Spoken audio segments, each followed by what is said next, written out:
겨울비가 막 그친 전주의 한적한 골목길. 저녁 공기는 차갑고 습했다. 회색빛 안개가 낮게 깔린 골목 사이로 이순자는 천천히 걸음을 옮겼다. 울 코트 아래로 스며드는 한기가 그녀의 뼈마디까지 파고들었지만 그건 단지 날씨 탓만은 아니었다.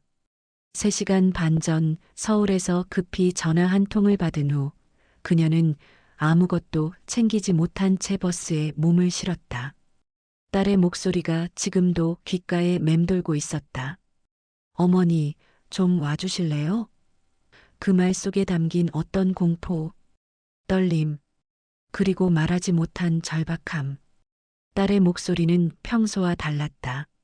마치 누군가 곁에서 듣고 있다는 듯 낮게 깔려 있었고 간간히 숨을 고르는 소리가 전화기 너머로 들려왔다. 마지막 말은 더욱 불안했다. 문자로 도착 시간만 알려주세요. 그리고 현관문 비밀번호 기억하시죠? 이제 이순자는 크림색 집 앞에 멈춰섰다. 72해를 살아온 전직 초등학교 교장 선생님. 그러나 지금 이 순간 그녀는 그 어떤 직함도 경력도 필요 없는 단 하나의 정체성을 붙잡고 있었다. 딸의 엄마 물기를 머금은 공기가 그녀의 얼굴을 적셨다. 젖은 우산에서 떨어지는 빗방울이 구두 위로 툭툭 떨어졌지만 이순자는 그 감각조차 느끼지 못했다. 손끝엔 작은 서류 가방 하나가 들려 있었고 눈에는 먼 길을 달려온 피로 대신 복잡한 직감이 맴돌고 있었다. 초인종에 손을 올리려던 순간 무릎 꿇어 이게 사람 새끼야. 집안에서 터져나온 날카로운 고성에 이순자의 손끝이 공중에서 얼어붙었다. 마치 누군가 가슴을 움켜쥐는 듯한 느낌이 들었다. 귀가 착각하는 것일까? 그녀는 숨을 죽이고 다시 집중했다. 뒤이어 들려온 건 고개를 꾹 숙인 듯한 딸의 떨리는 목소리였다. 죄송합니다. 어머님, 정말 죄송합니다. 이순자는 얼어붙은 손을 천천히 내렸다. 고개를 살짝 들자 빗방울에 얼룩진 창문 너머로 거실 풍경이 어렴풋이 보였다. 30살 소연은 거실 한가운데서 무릎을 꿇고 있었다. 양손을 가슴에 감싸 듯 모으고 등은 한없이 작아져 있었다. 까만 긴 머리카락이 얼굴을 가리고 있어 표정은 보이지 않았지만 어깨에 미세한 떨림만으로도 충분했다. 그녀는 울고 있었다. 이순자의 심장이 빠르게 뛰기 시작했다. 머릿속으로 스쳐 지나가는 수많은 질문들. 언제부터였을까? 왜 말하지 않았을까? 어떻게 내가 몰랐을까? 그 앞에는 민경자가 서 있었다. 푸른빛이 도는 블라우스에 짙은 자줏빛 립스틱, 귀에는 반짝이는 진주 귀걸이. 마치 누군가를 맞이할 준비를 마친 듯한 모습이었지만 그 화려함과 대조적으로 손가락은 소연의 얼굴 바로 앞에서 위협적으로 흔들리고 있었다. 친정에서 뭘 그렇게 배워 처먹었길래 남편한테 말대꾸야. 이래서 천한 집안에서 며느리 들이면 안 된다니까. 소연은 고개를 들지 못했다. 마치 수십 번, 수백 번 반복된 의식처럼 몸에 익숙해진 자세였다. 그 모습에 이순자의 가슴이 찢어질 듯 아팠다. 소연의 뒤로는 사위 태훈이 소파에 앉아 무표정하게 리모컨만 만지작거리며 TV를 보고 있었다. 군데군데 대머리가 비치는 머리카락 사이로 미간의 주름만 깊어졌을 뿐 그는 아내를 향한 모욕을 듣고도 미동도 없었다. 그의 눈동자는 텔레비전 화면에 고정되어 있었지만 어딘가 초점이 없어 보였다. 마치 자신을 그 공간에서 분리시키려는 듯한 표정이었다. 거실 한쪽 벽에는 신우이가 팔짱을 낀 채 기대어 있었다. 그녀의 입가에는 웃음을 억지로 누르는 듯한 미묘한 표정이 감돌았다. 마치 자신은 이 상황의 일부가 아니라는 듯 구경꾼의 자세를 취하고 있었다. 가끔 소연이 훌쩍일 때마다 눈빛을 교묘하게 태훈에게 던지는 모습이 보였다. 이순자는 몸을 움직이지 않았다. 차가운 물이 구두를 적셨지만 그건 이미 아무런 감각도 못 느꼈다. 그저 눈앞의 광경이 멈춰지길 바라는 마음뿐이었다. 딸의 등 위로 쏟아지는 언어의 채찍들. 누군가는 그걸 가족의 갈등이라 부르겠지만 이건 폭력이었다. 그것도 딸 하나만 당하고 있는. 어제 내 구두 어디 뒀어? 내가 그거 찾느라 얼마나 고생했는지 알아? 며느리가 시어머니 물건도 못 챙기면 뭐 하는 거야? 민경자의 목소리가 다시 높아졌다. 소연의 어깨가 더 움츠려 들었다. 그 모습은 마치 내리치는 주먹을 피하려는 움직임처럼 보였다. 이순자는 자신도 모르게 숨을 멈췄다. 옆방에 넣어두셨던 것 같은데요. 소연의 목소리는 거의 들리지 않을 정도로 작았다. 한마디 한마디 말할 때마다 그녀의 어깨는 더 움츠려 들었다. 넣어두셨던 것 같은데요? 이게 말투가 뭐야? 내가 넣었으면 내가 찾겠지. 내가 어딘가에 처박아 놓은 거 아니야. 민경자의 얼굴이 점점 붉어졌다. 그녀는 소연 쪽으로 한 발 더 다가섰고 소연은 무의식적으로 뒤로 물러서려다 균형을 잃고 더 깊이 무릎을 꿇었다. 그때였다. 이순자는 천천히 손을 뻗어 도어락의 번호를 눌렀다. 옛날에 직접 딸에게 알려준 그 번호였다. 손가락이 떨렸지만 숫자 하나하나를 정확히 눌렀다. 삐기익 문이 열리는 소리에 민경자와 소연 모두의 시선이 현관으로 쏠렸다. 신우이의 입가에서 미소가 사라졌고 태우는 처음으로 TV에서 시선을 떼었다. 순간 그의 눈에 당혹감과 불안함이 스쳐 지나갔다. 이순자는 한 손으로 서류 가방을 단단히 움켜쥔 채 천천히 거실 안으로 들어섰다. 회색 울 코트 위로 몇 방울의 빗물이 고여 있었다. 그녀의 눈빛은 조용했지만 그 어느 때보다 단단했다. 평생 수많은 학생들을 가르쳐온 교장의 위엄이 그녀의 등 뒤로 서 있는 듯했다. 그만하세요. 낮지만 오랜 교직 생활에서 다져진 벽처럼 단단한 목소리였다.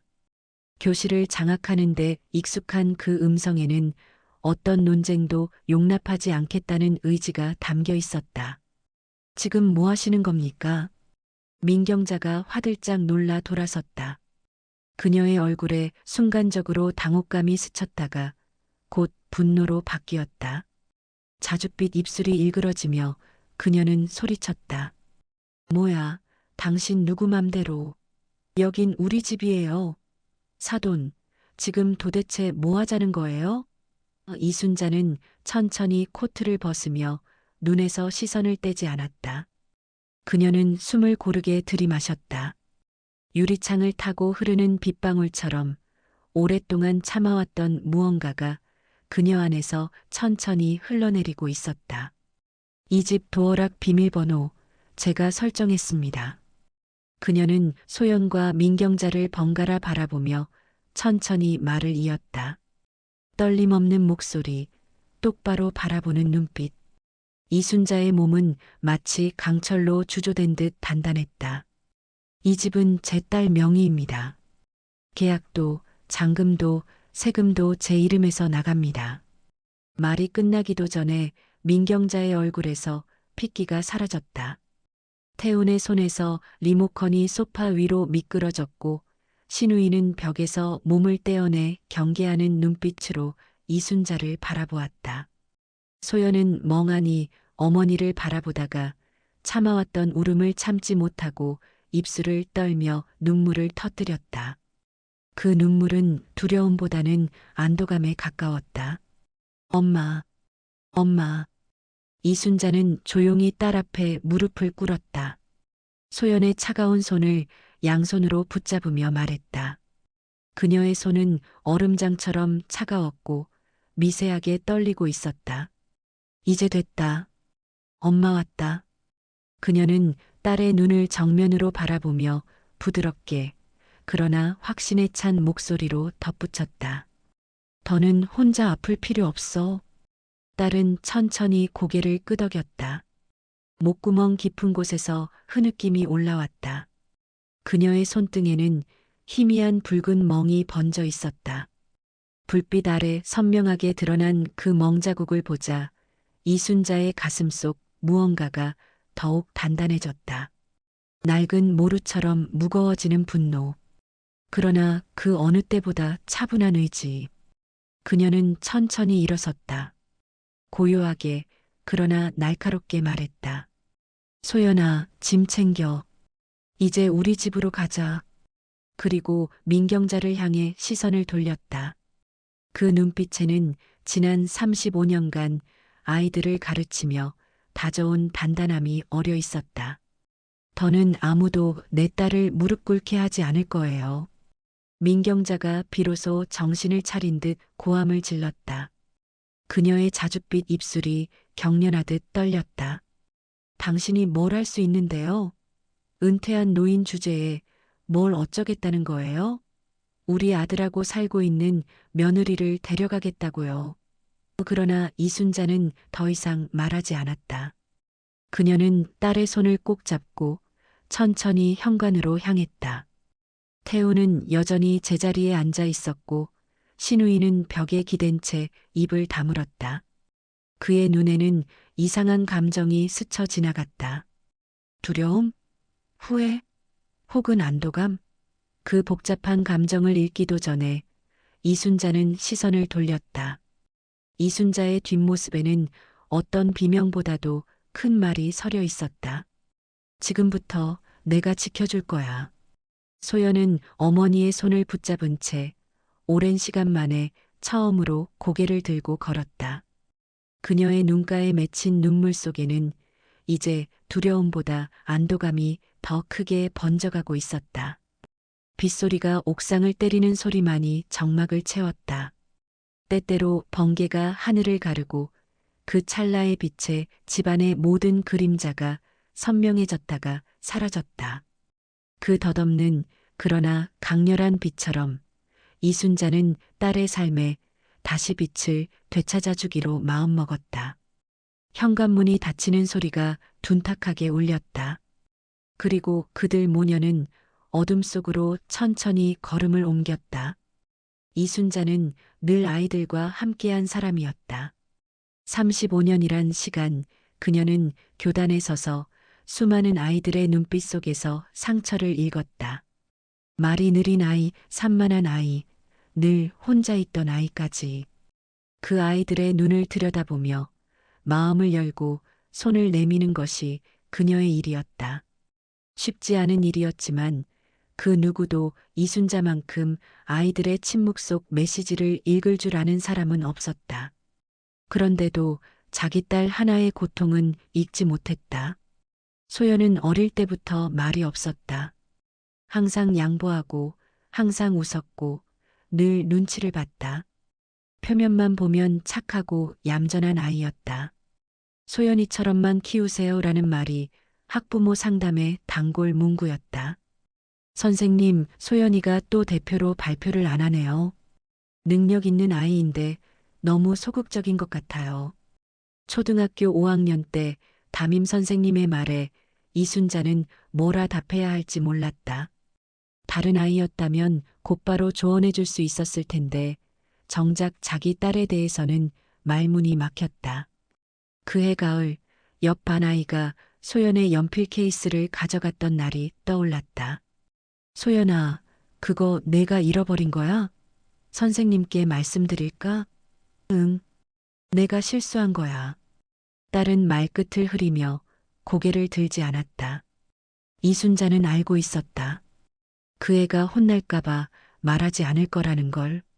하지만 그것보다 더 마음에 걸렸던 건 딸이 자기 것을 빼앗겨도 괜찮다고 여기는 태도였다.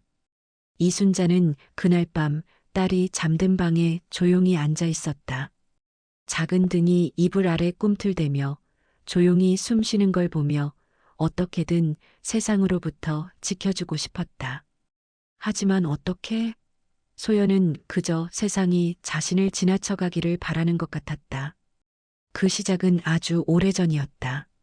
소연이 5살 되던 해 남편은 위암 말기 진단을 받고 석 달 만에 세상을 떠났다. 갑작스럽게 사라진 아빠라는 존재. 세상에서 단 한 사람이 사라졌을 뿐인데 그 아이는 놀랍도록 조용해졌고 더 깊은 안으로 움츠러들었다. 아빠는 어디 갔어요? 꽃다발을 든 손이 떨리던 장례식 날 소연의 질문에 이순자는 아무 말도 하지 못했다. 그저 아이를 꼭 안아줄 수밖에. 그때 느꼈던 따뜻한 작은 몸의 감각은 지금까지도 그녀의 몸에 남아 있었다. 그 이후로 이순자에게 딸은 아이가 아닌 전부였다. 지켜야 할 이유이자 살아갈 동력이었다. 그녀는 아침마다 더 일찍 일어났고 밤마다 더 늦게 잠들었다. 교장이 되기 위해 승진 시험을 준비하고 더 많은 보수를 받기 위해 연수와 연구를 멈추지 않았다. 하지만 그 사이 정작 딸과의 거리는 조금씩 멀어지고 있었다. 존재는 함께했지만 마음은 점점 멀어졌다. 그래서 퇴직 후 이순자는 그림을 배우기로 했다. 딸과 함께 시간을 보내고 싶었고 말 대신 붓으로 감정을 나누고 싶었다. 작은 문화센터의 성인반에 등록해 매주 수요일 아침 둘은 나란히 앉아 수채화를 그렸다. 엄마, 저 이거 그려도 돼요? 수채화 시간 중 유일하게 소연이 먼저 질문했던 날. 이순자는 그때 딸이 무엇을 그리고 싶은지 물었다. 비 오는 창문이요. 그 너머로 보이는 작은 정원 같은 거. 수업 주제는 과일 정물이었지만 이순자는 곧바로 고개를 끄덕였다. 그려봐. 내가 보고 싶은 대로.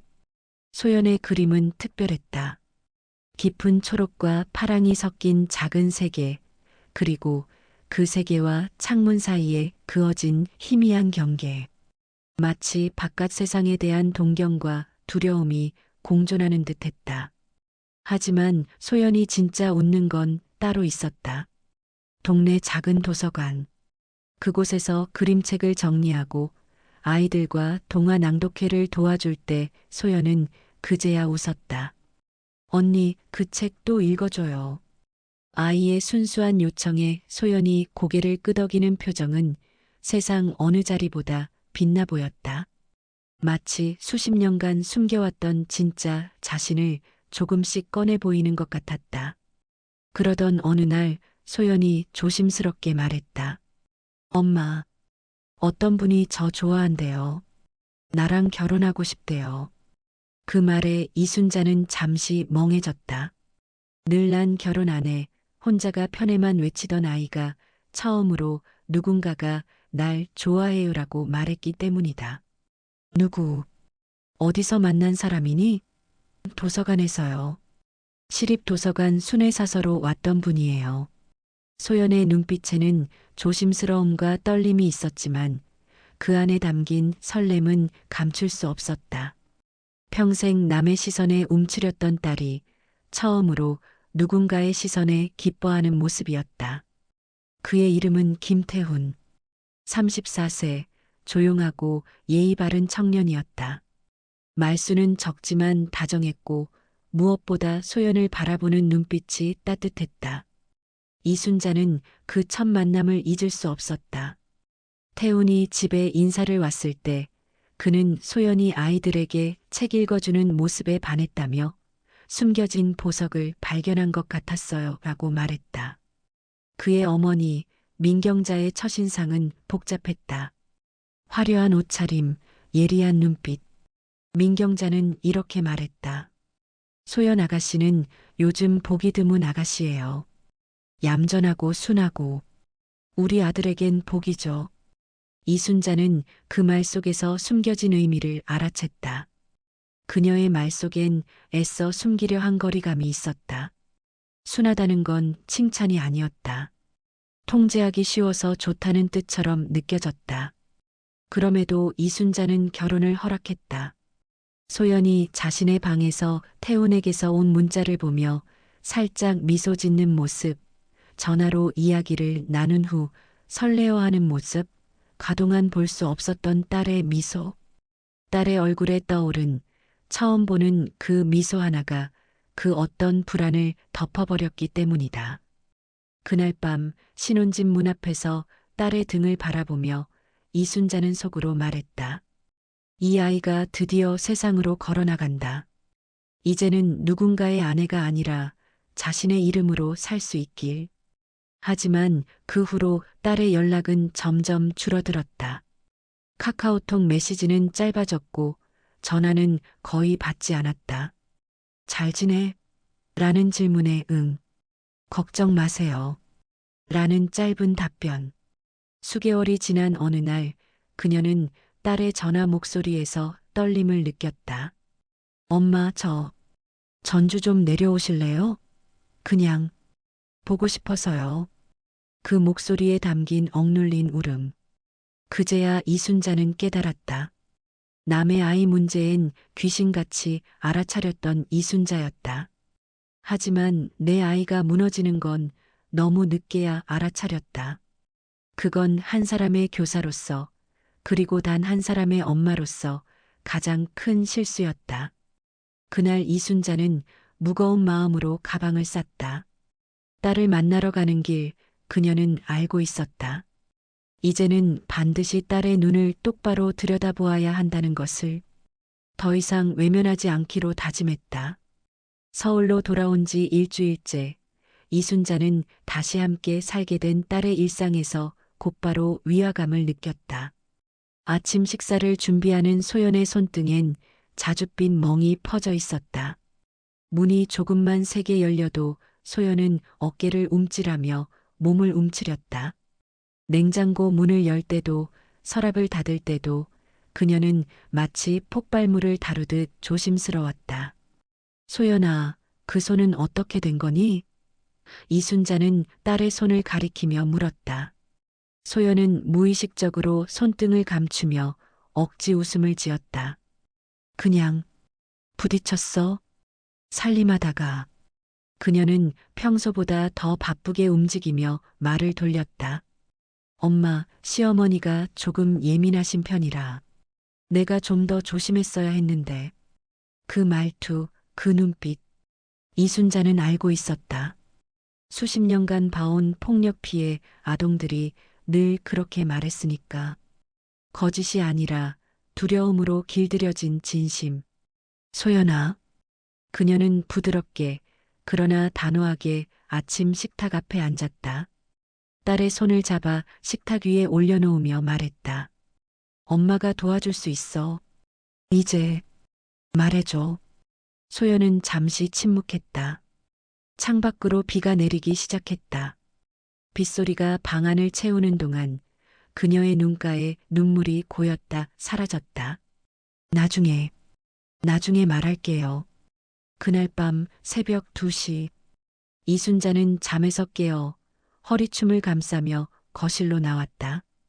불 꺼진 부엌 구석에서 무언가 가느다란 기척이 느껴졌다. 형광등을 켜자 냉장고 옆 그림자. 맨발에 소연이 무릎을 끌어안고 웅크려 있었다.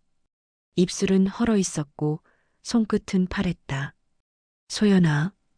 이순자가 숨죽이며 부르자 딸은 고개를 들고 속삭였다. 엄마, 나 무서워.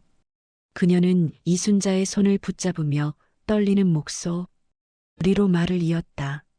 전에 엄마가 준 비상금 없어졌어.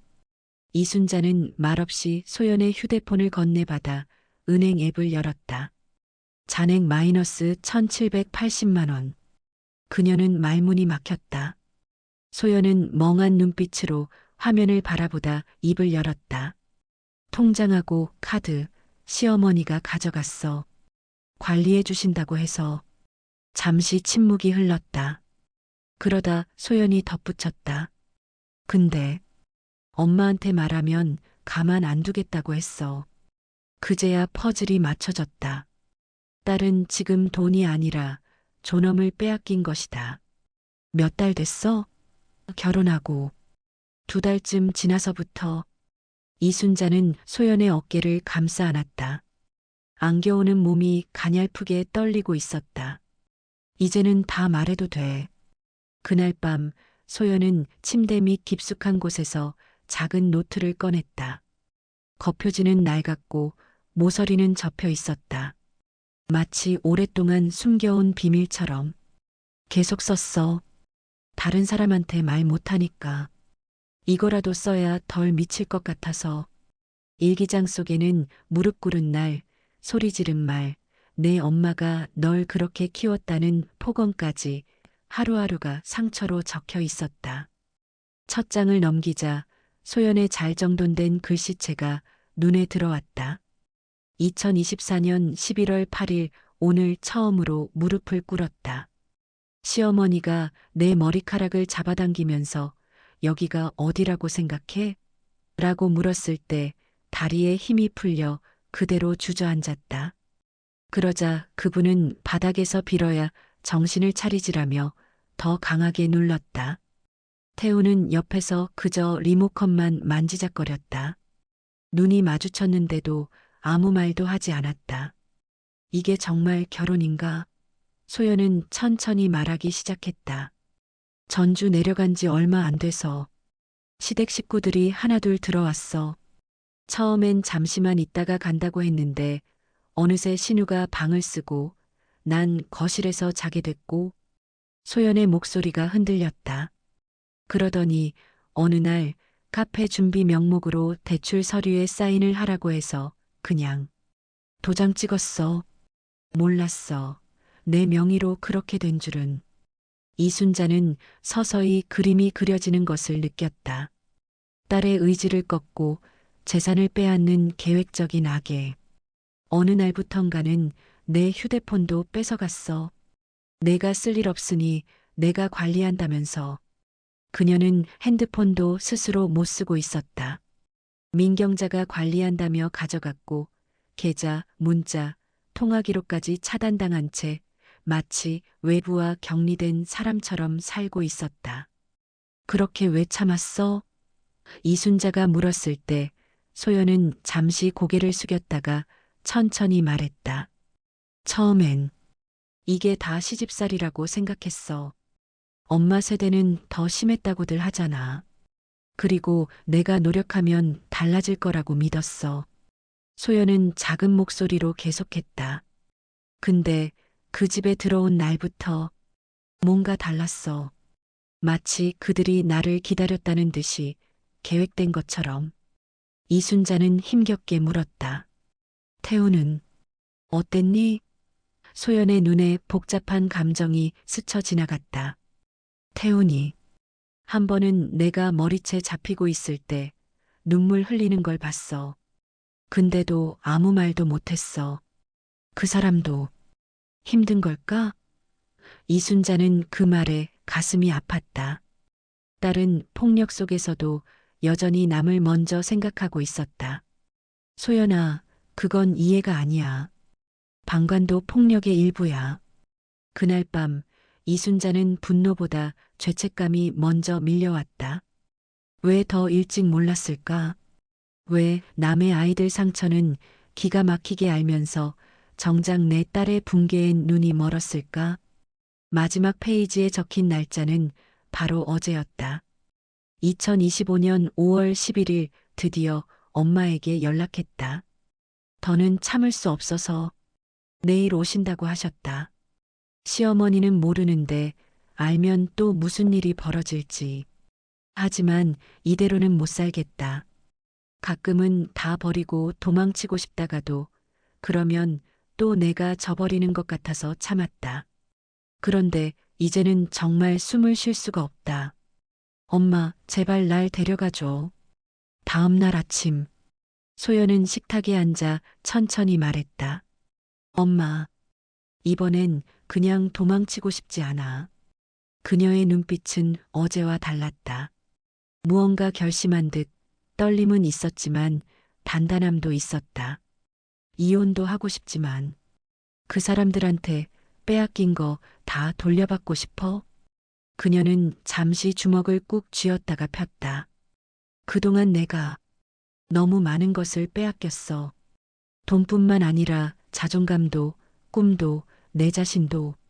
이순자는 말없이 고개를 끄덕였다.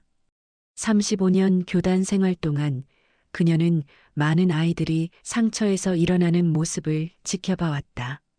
그리고 지금 그녀의 딸이 그 첫걸음을 내딛고 있었다. 좋아. 이번엔 엄마가 끝까지 싸우는 법을 가르쳐 줄게. 그녀는 오랜만에 교장 시절의 목소리로 말했다. 단호하면서도 따뜻한 그 어떤 비바람에도 흔들리지 않을 것 같은 목소리. 이순자는 아직 현직에 있는 변호사 친구에게 전화를 걸었다. 윤 변호사님? 저예요, 이순자. 도움이 필요해요. 전화기 너머로 오랜 친구의 목소리가 들려왔다. 교장 선생님이 이 시간에 전화하시다니 큰일이겠군요. 어떤 일인가요? 이순자는 깊게 숨을 들이마셨다. 우리 딸이 가정폭력을 당하고 있어요. 그리고 이번엔 제대로 싸우려고 해요. 전화기 너머로 잠시 침묵이 흘렀다. 증거는 있으신가요? 이순자의 눈빛이 단단해졌다. 있어요. 딸의 일기장, 멍든 자국들 찍어놓은 사진들도 있어요. 그리고 그들이 몰래 찍힌 영상도 찾을 수 있을 것 같아요. 며칠 후, 이순자는 전주행 고속버스에 올랐다. 이번엔 딸 없이 혼자였다.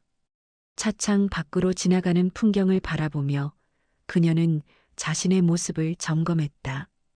평소와는 다른 옷차림이었다. 퇴색한 운동복 대신 단정한 크림색 투피스에 작은 진주 목걸이, 얇은 테의 안경. 무릎 위에는 교장 시절 매던 가죽 서류 가방이 놓여 있었다. 그 안에는 소연의 일기장, CCTV 복사본, 녹음 파일, 그리고 윤 변호사가 준비해준 법률 서류들이 담겨 있었다. 증거들은 투명한 파일에 정리되어 있었고 모서리마다 작은 포스트잇이 붙어 있었다. 버스가 전주에 도착했을 때 이순자는 거울을 꺼내 마지막으로 자신의 모습을 확인했다. 단정하게 빗어넘긴 머리, 얇게 발린 입술 위에 연분홍색 립스틱.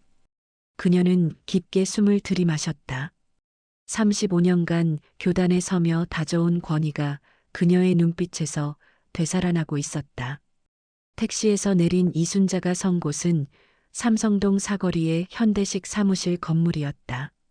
간판에는 전주 소셜 창업 협동조합이라고 쓰여 있었다. 민경자가 대표로 있는 곳이었다. 민경자 대표님 좀 뵙겠습니다. 이순자의 목소리는 낮았지만 단단했다. 젊은 여직원이 그녀를 위아래로 훑어보았다. 약속되어 있으신가요? 아니요. 하지만 소연이 엄마라고 전해주세요. 그 말에 직원의 표정이 미묘하게 변했다. 얼마 지나지 않아 그녀가 돌아와 이순자를 안내했다. 사무실 문이 닫히자 민경자의 얼굴은 곧 굳어졌다. 테이블 위에 커피잔을 손가락으로 돌리던 그녀는 천천히 고개를 들었다. 눈동자엔 불쾌감이 맺혔다. 갑자기 이러시면 곤란한데요. 우리 아들 부부 일에 왜 자꾸 끼어드세요? 민경자의 목소리는 날카로웠다. 두껍게 발린 자줏빛 립스틱 위로 작은 금이 갔다. 이순자는 대답 대신 천천히 서류 가방을 열며 말했다. 제가 왜 왔는지 이제 아시겠죠? 책상 위에 꺼낸 것은 일기장 한 권. 딸이 무릎 꿇고 울며 적은 공포의 기록이었다. 기억나시죠? 무릎 꿇리고 통장 뺏고 욕하고 협박하고 그 모든 순간 당신 목소리도 여기에 다 있습니다. 민경자의 입술이 일그러졌다. 그녀는 자세를 바꾸며 태도를 부드럽게 바꾸려 시도했다. 사돈, 며느리가 좀 예민해서 우리가 나쁜 뜻은 이것도요? 이순자는 USB를 꺼내 노트북에 꽂았다. 화면에는 소연의 방에서 찍힌 영상이 재생되기 시작했다. 화면 속 소연은 책상 앞에 앉아 있었다. 문이 갑자기 열리며 민경자와 신우이가 들어왔다. 민경자는 서류 뭉치를 소연의 앞에 던졌다. 여기 얼른 사인해. 은행에서 기다리고 있어. 소연이 서류를 읽으려 하자 신우이가 손을 내저었다. 뭘 그렇게 오래 봐. 그냥 빨리 사인이나 해. 민경자는 소연의 어깨를 꽉 쥐며 종이를 가리켰다. 얼른, 아니면 내 엄마한테 전화해서 얘기할까? 그 늙은이가 뭘 어떻게 할 수 있는지 보자고. 소연은 떨리는 손으로 펜을 들어 서명했다. 영상이 끝나자 민경자의 얼굴은 하얗게 질려 있었다. 그녀는 입술을 꽉 깨물더니 갑자기 소리쳤다. 당신 불법 촬영이야. 이거 신고할 거예요. 우리 집에 몰래 카메라를 설치했다고요. 이순자는 미동도 없이 냉정하게 대답했다. 그 집은 제 딸 소연 명의입니다. 그리고 CCTV 설치는 당신 아들에게도 알렸어요. 사위 태훈이 직접 카메라 위치까지 확인했죠. 민경자는 말문이 막힌 듯 잠시 침묵했다. 이내 목소리를 낮추었다. 그래서 뭘 원하시는데요? 돈이에요? 얼마면 돼요? 이순자는 녹음기를 꺼내 재생 버튼을 눌렀다. 민경자의 목소리가 흘러나왔다. 걘 말도 못해요. 착해서 그런 애 하나 있어야 편하죠. 우리 아들 일에 전념할 수 있게. 이순자는 조용히 말을 이었다. 당신들 처음부터 계획하신 거죠. 딸의 수능을 이용해서 도장 찍게 만들고 통장 넘기게 하고 신용 망치고. 그녀는 서류 하나를 꺼냈다. 이건 소연 명의로 된 대출 내역입니다. 총 8천만 원. 이 돈은 모두 당신 아들 태훈 명의의 계좌로 입금되었더군요. 그리고 또 다른 서류를 펼쳤다. 이 돈은 전액 당신이 대표로 있는 이 협동조합의 법인 계좌로 다시 입금되었습니다. 민경자의 얼굴에서 핏기가 완전히 사라졌다. 그녀는 자신도 모르게 의자에서 미끄러지듯 무릎을 꿇었다. 잘못했어요. 몰랐어요. 그렇게까지 상처받을 줄은. 소연이가 착하니까 더 사랑받을 줄만 알았어요. 그녀는 간절한 눈빛으로 이순자를 올려다보았다. 제발 고소만은. 우리 아들은 아직 젊어요. 그의 인생까지 망치면 안 돼요. 이순자의 눈빛은 미동도 없었다. 참, 지금까지도 내 딸 걱정은 한마디 없네요. 딸이 무릎 꿇을 땐 침묵하더니 이제 와서 아들 인생 걱정이라니요? 이순자는 마지막으로 봉투 하나를 꺼내 책상 위에 올렸다. 여기 고소장입니다.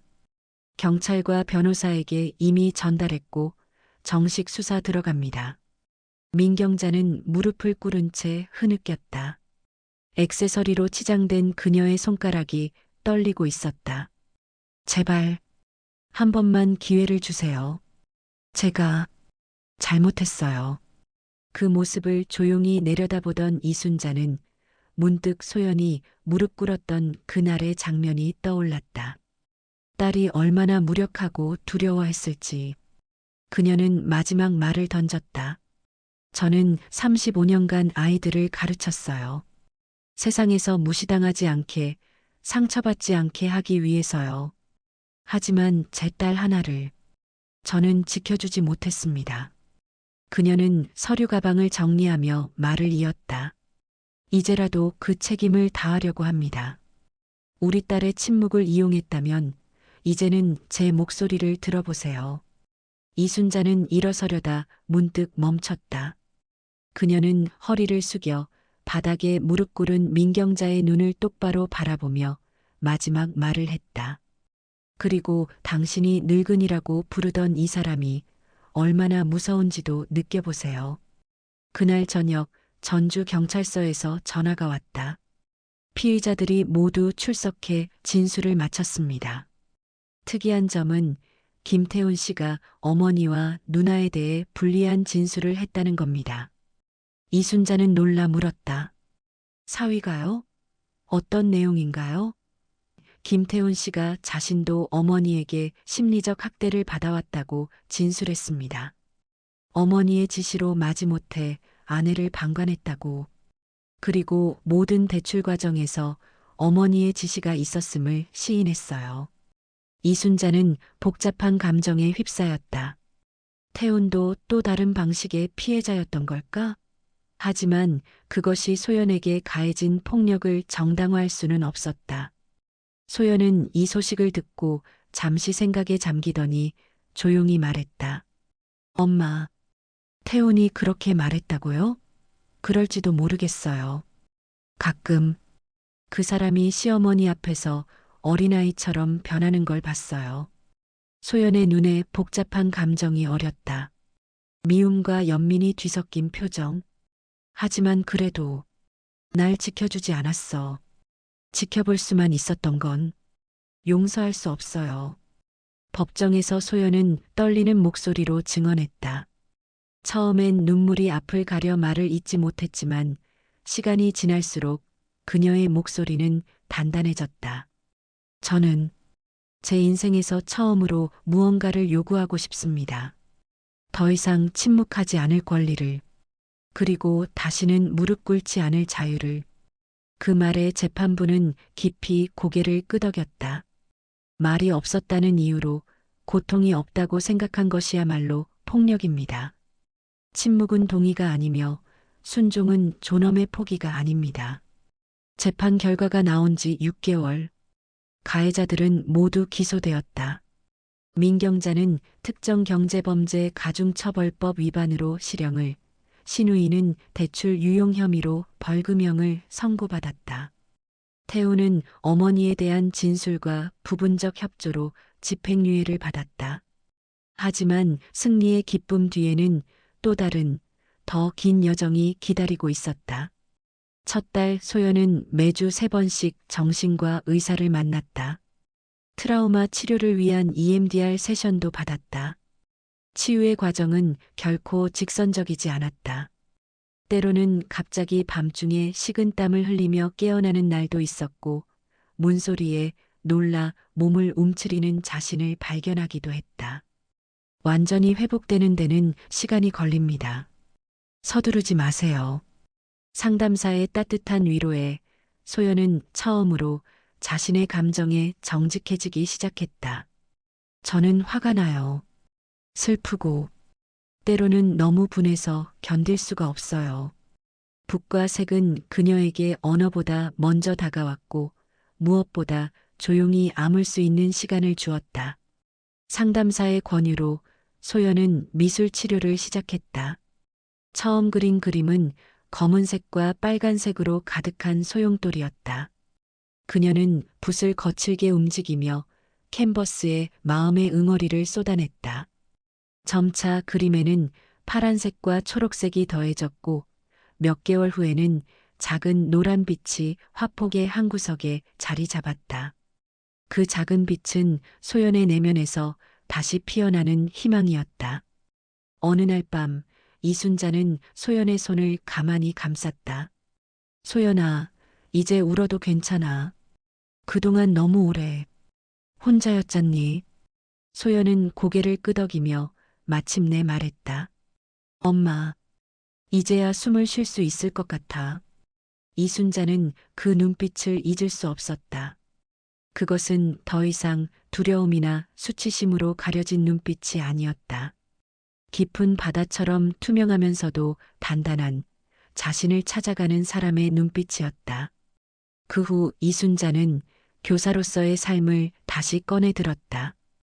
은퇴 후 조용히 지내려 했던 계획을 접고 그녀는 지역 상담소에서 가정폭력 피해자를 위한 프로그램에 자원봉사자로 참여했다.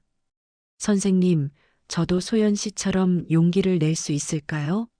한 내담자의 질문에 이순자는 따뜻하게 미소 지었다. 당신도 할 수 있어요. 중요한 건 혼자가 아니라는 걸 기억하는 거예요. 그녀는 지역 도서관과 복지관에서 부모 교육도 진행했다. 내 딸의 고통이 세상 누구에게도 반복되지 않도록. 그 한 문장이 그녀를 다시 걷게 했다. 소연도 다시 문화교실로 돌아갔다. 처음에는 조용한 모서리에 앉아 그림책을 정리하는 일만 했다. 아직 사람들과 직접 대면하는 것이 두려웠기 때문이다. 하지만 점차 자신감을 회복하며 그녀는 다시 아이들에게 그림책을 읽어주기 시작했다. 소연 선생님, 오늘은 어떤 이야기 들려주실 거예요? 아이들의 순수한 기대에 소연은 조금씩 웃음을 되찾았다. 주 2회, 그녀는 청소년 센터에서 감정 표현 미술 수업을 도우며 누군가의 손을 붙잡아주는 사람이 되었다. 선생님은 어떻게 제 마음을 알아요?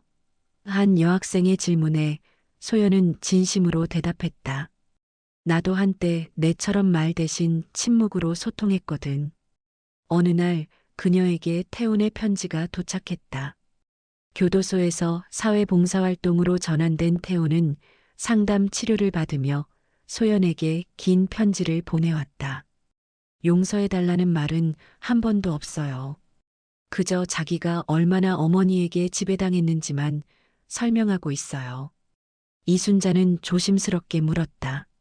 어떻게 생각해? 소연은 한강의 물결을 바라보며 천천히 대답했다. 용서는 아직 모르겠어요. 하지만 이제 그의 편지에 내 하루가 좌우되지는 않아요. 그냥 한 페이지를 넘긴 것 같아요. 이순자는 딸의 말에서 어떤 단단함을 느꼈다. 그것은 경험이 가져다 준 지혜였다. 그리고 엄마, 내년에 미술치료 자격증 공부를 시작하려고요. 나처럼 말로 표현하기 어려운 사람들을 돕고 싶어요. 소연의 눈은 처음으로 미래를 향해 열려 있었다. 더 이상 과거의 상처에 갇혀 있지 않았다. 그해 가을, 가정폭력 피해자 지원단체에서 소연에게 연락이 왔다. 그들은 피해자들의 회복 과정을 담은 작은 전시회를 열고 있었고, 소연의 이야기와 그림을 함께 전시하고 싶다고 했다.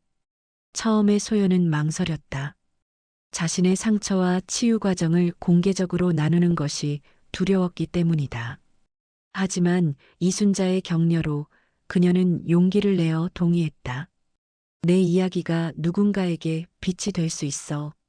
그리고 그날 소연은 처음으로 자신의 이야기를 글로 남겼다. 나는 한 사람의 아내였고 며느리였습니다. 목소리를 내지 못한 채 조용히 무너졌던 사람이었습니다. 하지만 이제 나는 제 이름으로 살아갑니다. 엄마가 나를 일으켜 주었고 지금은 내가 나를 지켜주고 있습니다. 전시회 개막일 작은 갤러리는 생각보다 많은 사람들로 가득 찼다. 소연의 그림과 글 앞에는 특히 많은 여성들이 모여 있었다. 그들 중 몇몇은 눈물을 훔치며 고개를 끄덕였다. 그중 한 중년 여성이 딸의 손을 꼭 붙잡고 소연에게 다가왔다. 읽었어요. 당신의 이야기를. 저도 비슷한 경험이 있어요. 하지만 아직 용기가 나지 않아요. 소연은 잠시 그 여성의 눈을 바라보았다. 그 눈에는 자신이 알고 있는 그 두려움이 고스란히 담겨 있었다. 첫걸음이 가장 어려워요. 하지만 혼자가 아니라는 걸 기억하세요. 여성은 딸의 손을 더 꼭 잡으며 말했다. 엄마가 사랑하는 너를 지켜줄게. 그녀는 딸을 안아주었고 소연은 그 모습을 보며 자신의 어머니를 떠올렸다. 한 세대에서 다른 세대로 이어지는 보호와 사랑의 연결고리. 전시회가 끝나고 이순자와 소연은 함께 한강변을 걸었다. 붉게 물든 노을이 서울의 스카이라인을 감싸고 있었다. 소연의 방에서는 작은 붓질 소리가 들려왔다. 그녀는 새 작품을 시작하고 있었다. 이번 그림의 제목은 무릎 꿇지 않는 여자들이었다. 이순자는 조용히 문을 닫고 자신의 방으로 향했다. 그녀의 책상 위에는 다음 부모 교육 자료가 놓여 있었다. 그 첫 페이지에는 이렇게 적혀 있었다. 침묵을 읽는 법 당신의 아이가 말하지 않는 것들 봄이 오고 있었다. 창밖으로 벚꽃잎이 날리는 것이 보였다. 이순자는 창문을 열었다. 신선한 공기가 방 안으로 들어왔다. 그리고 그녀는 생각했다. 우리는 다시 시작했다. 더 단단하게, 더 자유롭게.